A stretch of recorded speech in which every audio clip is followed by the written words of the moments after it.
Eu quero convidar você a abrir a tua Bíblia em Tiago capítulo 4. Nós vamos ler do verso 1 ao verso de número 6. Glória a Deus. Se você acompanha na versão que você tem nas tuas mãos aí, depois de Hebreus, antes de João, você vai achar Tiago, meio irmão de Jesus, né? Aleluia. É bom a gente saber quem são os personagens da Bíblia também. Às vezes tem o pessoal mais novo, Tiago, quem é? Era apóstolo? Não era apóstolo. Era um meio irmão de Jesus. Por quê? Porque nós chamamos de meio irmão? Porque, como nós sabemos, Jesus foi gerado no ventre de Maria, mas porém foi gerado pelo Espírito Santo de Deus. Amém? Então, Tiago não era um apóstolo. Tiago, na verdade, era alguém até mesmo que recusou, a princípio, os ensinamentos de Jesus e até mesmo a afirmação de que Jesus era Filho de Deus. Mas Tiago, no decorrer da história, ele se torna um líder potencial da igreja, ele se torna alguém muito forte na igreja e que contribui muito para o evangelho e para o discipulado de muita gente. Amém, queridos? Amém. Então, eu quero ler aqui. De onde vêm as guerras? Verso 1. De onde vêm as guerras e contendas que há entre vocês? Não vêm das paixões que guerreiam dentro de vocês? Vocês cobiçam coisas e não as têm. Matam e invejam, mas não conseguem obter o que desejam. Vocês vivem a lutar e a fazer guerras. Não têm, porque não pedem.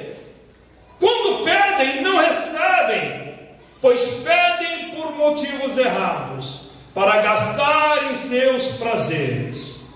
Adúlteros, vocês não sabem que a amizade com o mundo é inimizade com Deus?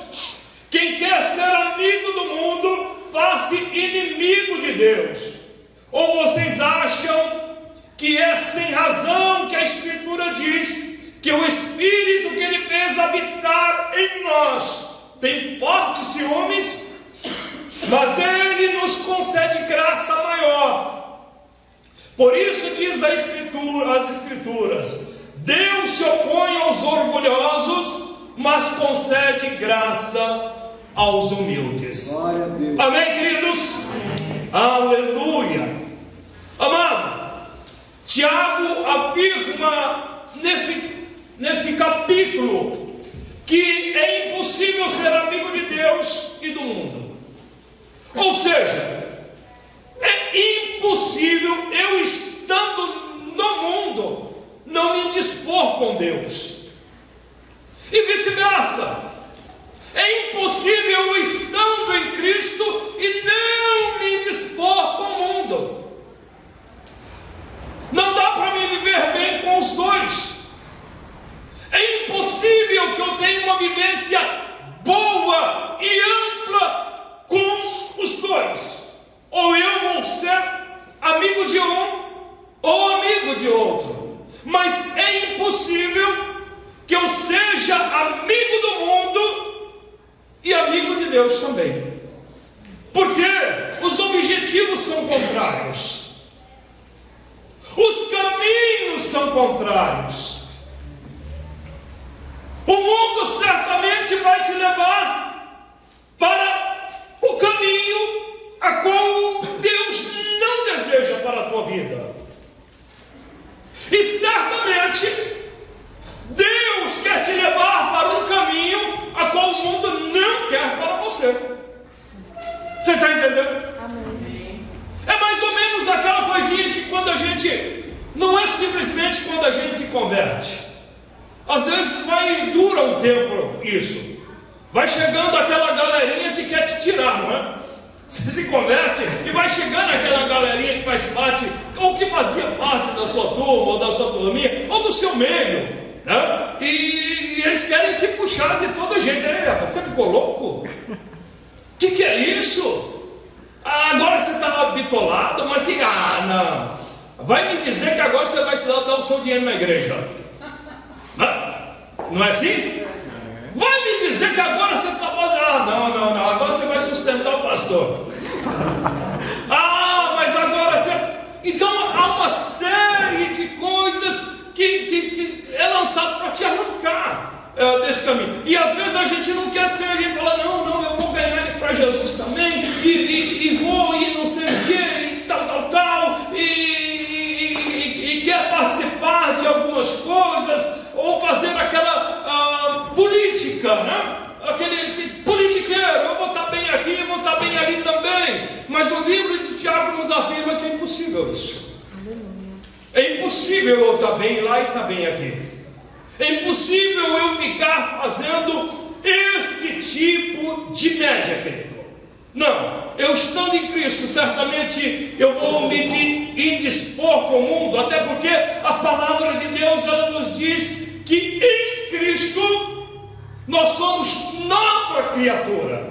As coisas velhas se passaram e eis que tudo se fez novo. Aleluia! Ou seja, há uma novidade de vida, há uma transformação, uma mudança de mente. A mente muda. Aquela mente que se encontrava cauterizada no mundo e nos desejos mundando, ela muda. Ela é transformada, aleluia. Nesse capítulo ele chama de adúltero e inimigo de Deus todo aquele que tem tal procedimento. Uma vez que Jesus já lhe foi apresentado e ele se tornou agora conhecedor da verdade que salva e liberta, uma vez ele querendo continuar com tais procedimentos, Tiago chama de adúltero e inimigo de Deus. É algo forte, mas que para que nós possamos meditar nessas coisas. O que é um adúltero? É alguém que trai o seu esposo, o seu cônjuge. E quando temos tais procedimentos a palavra nos diz que quando nós temos essa amizade com o mundo, porque essa amizade com o mundo, não se engane, querido, está falando de comportamento. Ele está falando que essa amizade é quando nós passamos a ter um comportamento mundano, conhecendo a verdade. Uma vez que nos entregamos para o noivo, uma vez que nos aliançamos com o noivo, ele chama de adúltero, ele nos chama então de traidor, de alguém que está traindo. Você está entendendo? Amém. Aleluia. Tiago era conhecido como um líder íntegro, alguém com integridade, com compaixão, piedoso, justo, mas também era conhecido como alguém duro no seu ensinamento, como alguém duro no seu discipulado, como alguém duro na exposição da verdade de Cristo. Você está entendendo? Mas a verdade, querido, é que muitas vezes nós ficamos cheios de dedos para pregar o Evangelho. Nós ficamos pisando em ovos para pregar o Evangelho, querido. E é o tempo que nós temos vivido. Nós estamos pisando em ovos para pregar o Evangelho. Para quê? Para não desagradar o irmão fulano de tal. Para o irmão fulano do outro irmão fulano de tal achar que a gente não está jogando direta para ele. Sabe por quê? Porque tudo que a gente pregar Talvez vai ter alguém vivendo algum momento desse na sua vida. E se a gente for ficar se policiando no que prega o tempo inteiro, a gente não prega mais nada. Essa é a verdade. A gente não prega mais nada, porque cada um vai estar vivendo uma situação. E aquilo que a gente pregar vai tocar em alguém. Amém. Vai tocar no calo de alguém. Glória a Deus. Ou na ferida de alguém. Só que a grande questão é que a gente fica pisando em ovos para pregar, por quê? Não, mas eu não posso magoar o irmão tal. E o problema é que o pastor sempre vai saber de problemas, nem sempre, mas na maioria ele vai saber dos problemas. Só que não é porque ele sabe que ele não vai poder, que ele vai deixar de pregar isso. Você está entendendo? Não é porque ele sabe que ele vai deixar de pregar. E nem pode, porque senão a palavra nunca vai ser pregada. Você está entendendo? Então, querido, Tiago, ele era justo, ele era piedoso, ele tinha compaixão, mas ele era duro. Pega o livro de Tiago e lê. Quando ele começa a falar da língua, do veneno, do fel que tem a língua. Mas ele diz, você tem ela e você deve controlá-la. Ela tem tudo isso, mas você deve controlá-la. E nós ficamos então cheios de dedos para ensinar, para disciplinar, segundo as Escrituras, com medo do que as pessoas vão dizer, ou até mesmo que elas saiam da igreja. Só que nós precisamos entender, querido, que o reino e a igreja não é nossa. A igreja não é minha. O reino não é meu. O reino é de Deus. A igreja é de Deus. Aleluia. E é Ele que governa. É Ele que discipula. É Ele que vai fazer.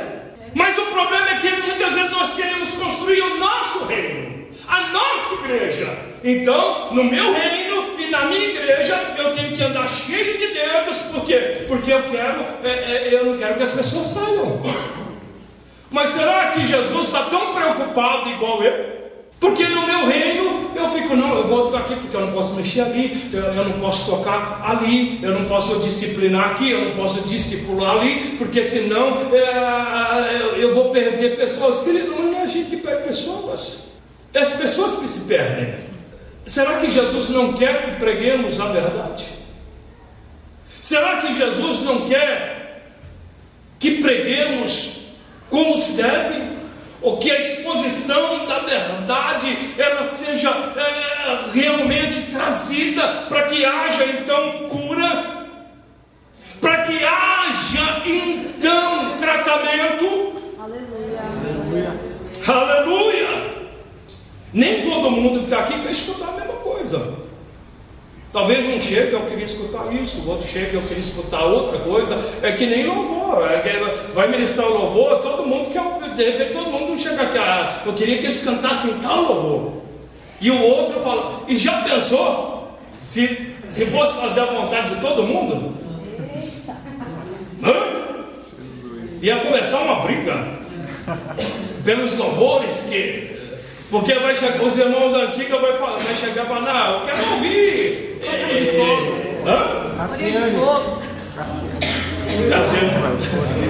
Os irmãos do fogo, que é fogo? Aí vai ter aquele irmão que quer ouvir de Ademar de Campos para trás, né? Oséias de Paula. Glória. Oséias de Paula. E eu não estou falando que não é bom. Eu estou falando de gostos. Eu estou falando de gostos. Não estou falando sobre qualidade ou do que é bom. Eu estou falando de gostos. Mas a verdade é que nós precisamos entender que aquele que vem aqui, ou que ministra, eles estão debaixo de uma direção para ministrar os louvores que vão ser ministrados para a igreja, acreditando que é aquilo que é a necessidade da igreja. Amém? Amém? E com esse medo das pessoas do que vão dizer, do que vão pensar. Será que vão continuar? Será que não vão sair por causa disso? E é justamente o que tem acontecido muitas vezes. As pessoas deixam de congregar, porque dizem que a igreja é opressora e repressora, quando ela disciplina, quando ela orienta, ou quando ela vem mais forte, vem mais pesado. A igreja está faltando amor na igreja. Ela é repressora, ela é opressora.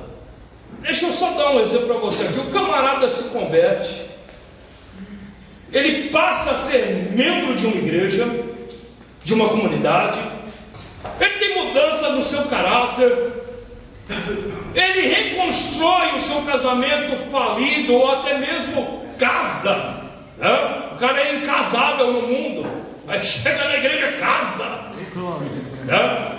Estou falando isso, mas pode ser a mulher também, né? O cara é incasável. Aí chega na igreja, acontece toda uma mudança, passa a fazer parte de uma comunidade, tem uma mudança de caráter, deixa de fazer as coisas erradas que fazia, deixa de ser agressivo, deixa de ser mentiroso, deixa de ter uma série de problemas, reconstrói o seu casamento que estava falido, ou arruma um casamento abençoado. Vivia triste, a mulher vivia triste antes, pensando em largar tudo. Toda semana ela vou me separar, vou largar esse traste, vou largar essas... Aí muda tudo isso. Por quê? Porque ele vem, ele tem um encontro com Jesus, e a coisa muda. Agora o casal, a família, passa a fazer parte de uma comunidade, passa a viver em sociedade, ele passa a ter em comum com seus irmãos, coisa que não tinha. Agora ele passa a ter uma vida em comum com seus irmãos, ele passa a ter aquilo que ele nunca teve, ele passa a sonhar. Aleluia. Eles passam até mesmo a realizar os seus sonhos e projetar futuro, coisa que não existia. Eu estou falando isso, querido, porque eu cheguei ainda chegando novo, mas eu não projetava futuro.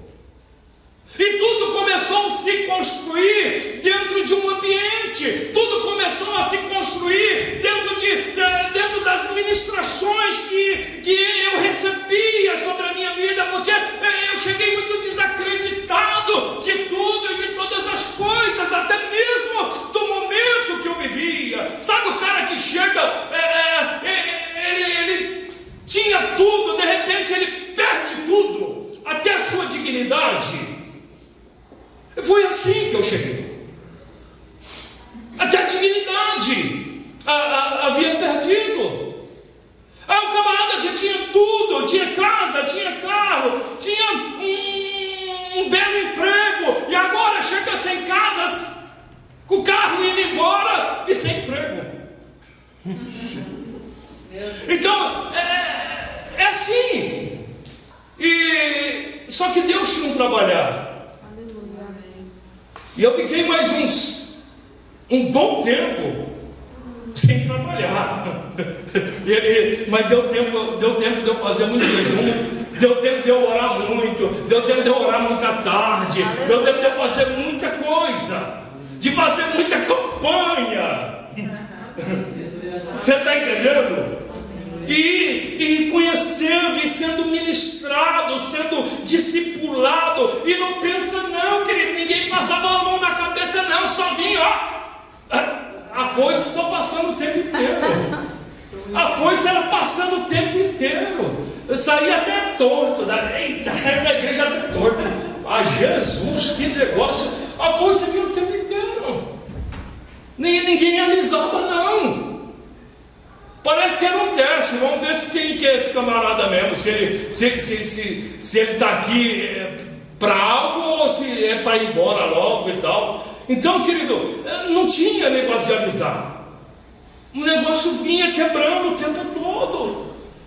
Mas, querido, com as ministrações e com tudo aquilo, a gente começa a ter esperança novamente, a gente começa a sonhar novamente, a gente começa a projetar futuro novamente. Aleluia! Glória a Deus! E como chamar ou dizer que a igreja é opressora ou repressora, se ela transforma a vida das pessoas dessa forma? Se as pessoas chegam e têm uma transformação dessa, é arrancado muitas vezes da solidão, da depressão, da falta de esperança, ele é arrancado de tudo isso. E muitas vezes as pessoas, por não suportar a sã doutrina, não suportar a palavra da verdade, eles deixam, param de congregar, porque dizem que está duro demais, que a igreja agora se tornou opressora, se tornou repressora. Deixa eu te falar, querido, a igreja ela tem mudado a vida de muita gente. Glória a Deus. Ela tem reconstruído famílias, ela tem projetado futuro na vida de pessoas que não projetavam mais futuros. Amém. Querido, a palavra de Deus ela foi revelada à igreja para que a igreja seja um instrumento de Deus nessa terra. Amém. E um instrumento que não tem utilidade, ela não tem o seu valor, ela deixa de fazer aquilo que ela veio para fazer. Todo instrumento precisa ter a sua utilidade. Querido, o martelo que não martela, joga fora. Então, querido, a palavra de Deus, ela foi revelada à igreja para que ela seja esse instrumento de Deus na terra, que confronta e inibe comportamentos e tendências de seres humanos que não agradam a Deus. Você consegue entender isso? Amém. E sabe o que tem acontecido? O que tem acontecido é que esse mesmo camarada que teve a vida transformada, camarada ou camarada, né? Aí não tem sexo, que teve a sua vida transformada a partir da sua conversão, a partir da sua rendição, a partir da sua comunhão com a igreja. Quando ele sai dela, ou quando ele deixa ela, ele começa a ter os comportamentos novamente que ele tinha antes, ou até mesmo pior. Ele torna-se novamente agressivo, ele torna-se novamente mentiroso, ele começa a ter os seus comportamentos, ele torna-se adúltero novamente, mulherengo novamente, cachaceiro novamente. A sua vida familiar acaba, o casamento acaba. E como entender que a igreja é opressora ou repressora? Porque é o que nós temos ouvido muito, às vezes, falar. A igreja reprime, a igreja oprime. E nós vivemos esse tempo do politicamente correto. Eita, para falar qualquer coisa, ó, mas precisa dar tanta volta. Para falar alguma coisa, você precisa montar aqui, vai dali, mexe aqui, transforma e tal, para poder falar alguma coisa para alguém. Porque senão, ei, me magou. Me marrar, não. Fez isso, é um mimimi, meu irmão. É um mimimi no meio do povo de Deus. Não me deu a paz. Não me olhou. Passou. É tanto julgamento, é tanta coisa, sem conhecer as pessoas, querido. Sem conhecer. A gente precisa conhecer, se dar a oportunidade de conhecer o outro.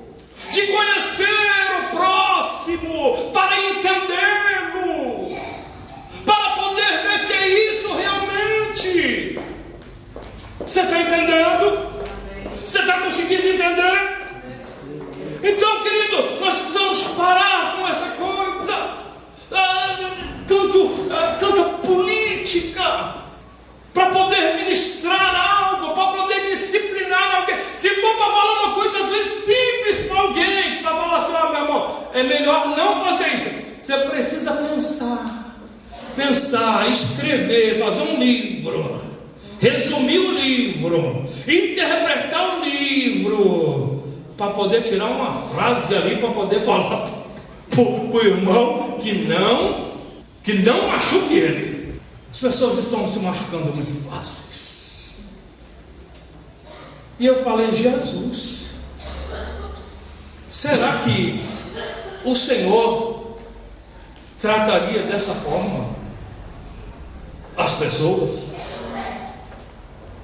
Será? E quando eu estava meditando nisso, a passagem que me veio foi Jesus quando ele chega no templo ou no pátio do templo, e ele se indigna com aquela situação dos cambistas, e ele sai virando, e ele sai jogando, e ele pega um chicote, e acertar onde acertar, vamos que vamos, acerta aqui, acerta ali, tomba ali, vira aqui.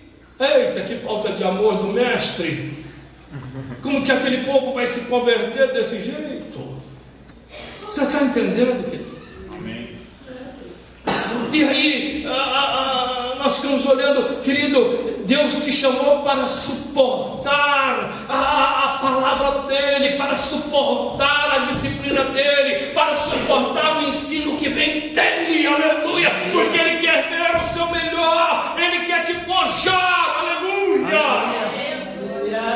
Ele quer te forjar alguém maduro, porque senão a gente passa anos e anos a vida e não cresce, continua sem suportar.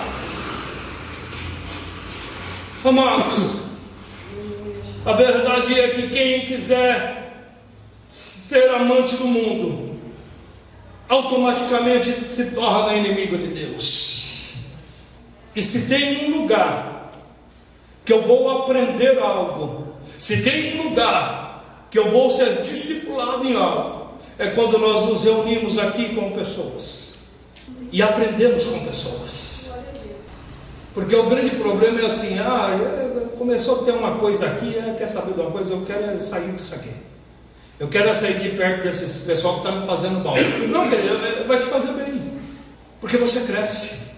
Muitas vezes a gente pensa que tem muita coisa que não está acrescentando em nada, mas acrescenta. E talvez você vai perceber amanhã, depois, que algo está sendo acrescentado na tua vida. Talvez a paciência. E viver em comunidade requer um nível de paciência enorme. Requer um nível de paciência enorme. Você está entendendo? Aleluia!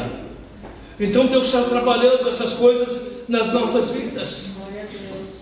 Não se afaste disso, não saia disso, porque, querido, se eu não estiver em meio de pessoas aqui, você pode ter certeza, eu vou estar em meio de pessoas em outro lugar no mundo, porque o ser humano, ele foi feito para viver em comunidade, ele foi feito para ter em comum, para estar em sociedade. E se eu não estiver aqui, eu vou estar em outro lugar. Se eu não me ajuntar aqui, eu vou me ajuntar em outro lugar. Você pode ter certeza disso. Se eu não estiver aqui, junto aqui, às vezes com os irmãos aqui, que às vezes também não são fáceis e tal, é toda uma situação e tudo mais, mas junta lá, vamos fazer aquele negocinho lá, vamos arraiar as aulas lá do sal, vamos fazer um churrasco lá não sei da onde, maravilha, tá ali, tá junto, tá bacana, tá legal, tá junto. Se eu não me ajuntar aqui, você pode ter certeza que eu vou juntar em outro lugar, e em outro lugar vai ter uma cachaçinha, vai ter um negocinho, vai ter outra coisinha e tal, e eu vou estar me juntando lá. O pessoal vai estar falando algumas coisas que nós não falaríamos aqui. Vai vai estar contando um bocado de mentira. E aqui eu sei que ninguém conta. Amém? Amém. Mas o cara vai contar lá um monte de mentira, um monte de coisa, vai dar não sei o que, vai começar a falar de um monte de coisa aqui, né? Cada um vai botar lá, você não sabe, meu irmão, não sei o que, fulano de tal, aí começa a botar a mulherada, e não sei o que, o que as mulheres falam, eu não sei, que eu não tenho nome delas, mas que elas não falam isso, será? Mas os homens falam lá, os homens não sei o que, cada um querendo ser melhor que o outro, e não sei o que é assado, e assim, e tal, mas enfim, não dá, querido, não dá para estar nessa politicagem, querido. A verdade é essa: não dá para mim ser amante do mundo, automaticamente eu me torno inimigo de Deus. E é isso que a palavra nos diz nessa noite. Nos chama a atenção nessa noite, querido. Qual é o meio que nós estamos? Qual tem sido o nosso pensamento? Ele tem sido dúbio. A nossa mente tem sido dividida. Não dá para ter a mente dividida. E a palavra de Deus nos chama a atenção nessa noite para essas coisas. Aleluia. Aí você pode dizer: pastor, mas eu preciso de igreja para adorar? Eu preciso estar na igreja para adorar? Porque tem gente que fala assim: eu preciso estar lá. É verdade, querido, que Deus não precisa de templos. Deus não precisa de uma estrutura como essa. Deus não precisa de templos e nem de estruturas como essas para ser adorado. Ele não precisa de nada disso. Ele não precisa de uma estrutura como essa para ser ratificado como uma verdade. Não. Ele é Deus, e nada que aconteça nesse mundo pode mudar o fato dele ser Deus.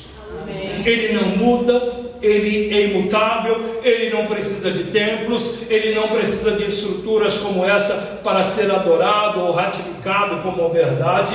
Mas o fato é que ele permite que haja templos, ele permite que haja estruturas como essa, porque ele, sendo Deus, ele conhece a necessidade do ser humano. Amém. Ele conhece a minha e a sua necessidade, querido. Ele sabe que muitas vezes uma estrutura como essa, ou templos, é uma necessidade nossa. Não é dele, mas é nossa. É uma necessidade que muitas vezes nós temos. Por quê? Porque se fosse para fazer em casa, a gente não conseguia. Como eu tenho visto muita gente dizendo: não, agora eu faço em casa, ou eu faço assim. Faz nada. Não consegue. A mente está dividida.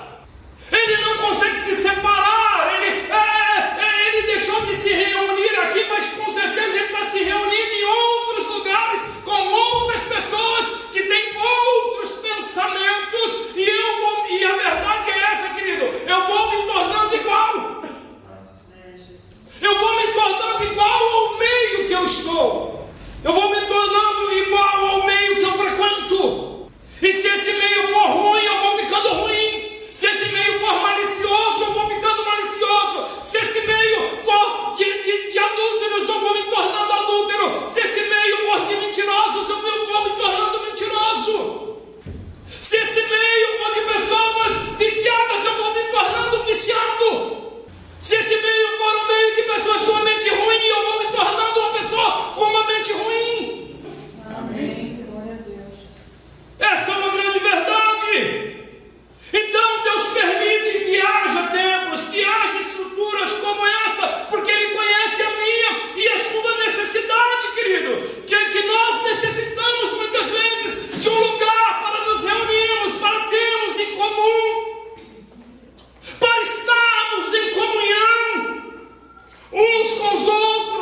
é uma estrutura como essa, você sabia? Porque onde ele vive, o convívio é pesado, é angustiante, é opressor, e nem que ele queira adorar, ele não pode, porque ele está oprimido em uma situação, em um ambiente, e esse aqui é o lugar de refúgio, é o lugar que ele vem e ele consegue adorar, ele consegue se soltar, ele consegue se sentir parte de alguma coisa. Aleluia! E de alguma coisa muito melhor, muito mais elevado. Aleluia! Deus poderia, querido, ter negado a Davi a construção de um templo. Ele poderia ter negado, mas não negou. Deus poderia ter dito: não, eu não quero nem preciso disso. Ainda mais, querido, que nós vamos ver o próprio Deus dizendo no livro de Isaías, capítulo 66, verso 1. Ele diz: o céu é o meu trono e a terra é estrado dos meus pés. Que espécie de casa vocês poderão me edificar? Ele está dizendo: não tem casa que me suporte, não tem casa que eu caiba, não tem casa que o ser humano possa fazer que me caiba. Não tem. Mas mesmo com tudo isso, ele não impede o sonho de Davi. A única ressalva que ele faz é que não fosse Davi, mas que fosse o seu filho Salomão que desse, que realizasse a construção do templo. Mas ele não impede que o templo seja feito. Você está entendendo? Então Deus conhece a minha e a sua necessidade. E nós precisamos entender que o reino é de Deus, não é nosso. O que nós temos visto é muitas pessoas querendo fazer o seu reino, querendo fazer a sua igreja, querendo fazer o seu lugarzinho, a sua caixinha. Aí ele faz a sua caixinha, e cada um que faz parte dessa caixinha também faz a sua caixinha, e todo mundo vive dentro da sua caixinha. Na minha caixinha tem que ser assim, na minha caixinha não pode falar assim, na minha caixinha, se viesse me agride, se viesse, cada um vive dentro da sua caixinha. Uma caixa maior, com mais pessoas vivendo dentro da sua caixa. Você já viu quando alguém vai trazer aquele presente, pega aquela caixona, aí vai trazendo, vai sendo aquele monte de caixa dentro da caixinha, da caixa maior? Aí tem um monte de igreja que é assim, é uma caixa cheia de caixinhas, cada um como dentro da sua caixinha. Não, querido, o reino é muito maior que isso. A igreja é muito maior do que isso. Aleluia. E entenda, querido, que essa estrutura, ela só pode ser uma igreja se eu e você formos igreja. Aleluia. Aleluia. Então, isso aqui só é uma igreja quando eu e você, que somos igreja, saímos da nossa casa, do nosso lar, do ambiente que nós estávamos, e viemos e nos reunimos aqui para ter em comum. Aleluia. Para sermos melhores do que éramos antes. Aleluia. Então Deus, Ele sempre vai nos ajudar a melhorar. Mas para que Ele nos ajude a melhorar, eu preciso querer isso, eu preciso desejar isso. Amém, querido? O reino não é nosso, ele é de Deus. A palavra é de Deus, a igreja é de Deus. Não tente lutar contra Deus, porque muitas vezes Deus quer nos tirar da nossa caixinha. da nossa caixinha, que nós nos transformamos na nossa igreja, no nosso evangelho, na nossa palavra, do que pode e não pode. E Deus, Ele está aqui para quebrar isso, para te tirar dessa caixa e Ele dizer o que pode e o que não pode para as nossas vidas. Amém.